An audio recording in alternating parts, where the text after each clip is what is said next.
better idea of the view from Moscow, we can cross now there live to speak to Nick Holsworth. Nick, the summit with Trump couldn't have gone much better for Putin, could it? This is, a great triumph for Putin.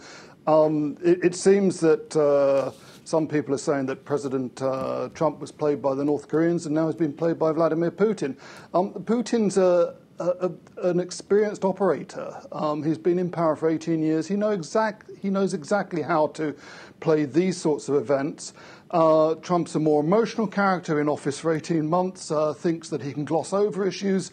For Putin, this was just a perfect opportunity to demonstrate his kind of statecraft. He's basically got everything he wanted. Trump came to Europe, upset and insulted the British Prime Minister, talked NATO down, referred to the EU as a foe, and then chums up with Putin, blames the poor relations between Russia and America on the investigation into Russian meddling in the US election, and takes Putin at his word when Putin says, no, we had nothing to do with it.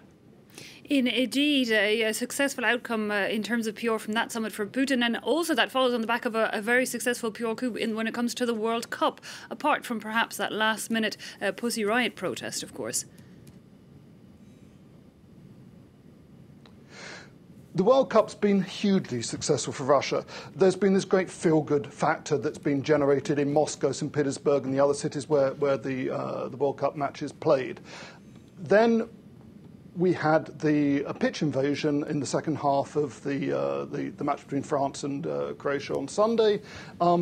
Pussy Riot going on to demonstrate about political issues, raising the issue of political prisoners, etc. That puts things squarely back in the political frame. So, Russia is going to have to work to keep up that image. The 4 protesters have been sentenced each to 15 days in what the Russians call administrative detention, which is 15 days jail time, typically the sort of slap on the wrist that protesters get. They've got off fairly lightly. They're also banned from attending official sporting events for the next 3 years. Now, interestingly, apparently a video has surfaced taken after their arrest where a Russian police colonel, tells them, I wish it was 1937 again, you wouldn't have got off so lightly, a reference to the worst year of Stalin's repressions.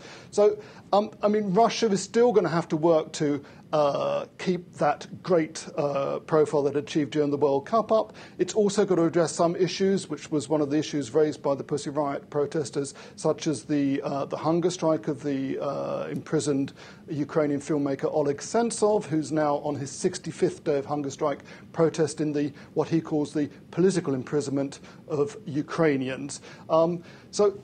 Putin has done very well. He's advanced his agenda, but the uproar over yesterday's incredible summit in Helsinki, with that incredible display of friendship between Putin and Trump, and the backlash back home in America for Trump, that has to be addressed. So, the Russians will still have to do some work, and there are still very big substantive issues that haven't been addressed at all in that summit in Helsinki.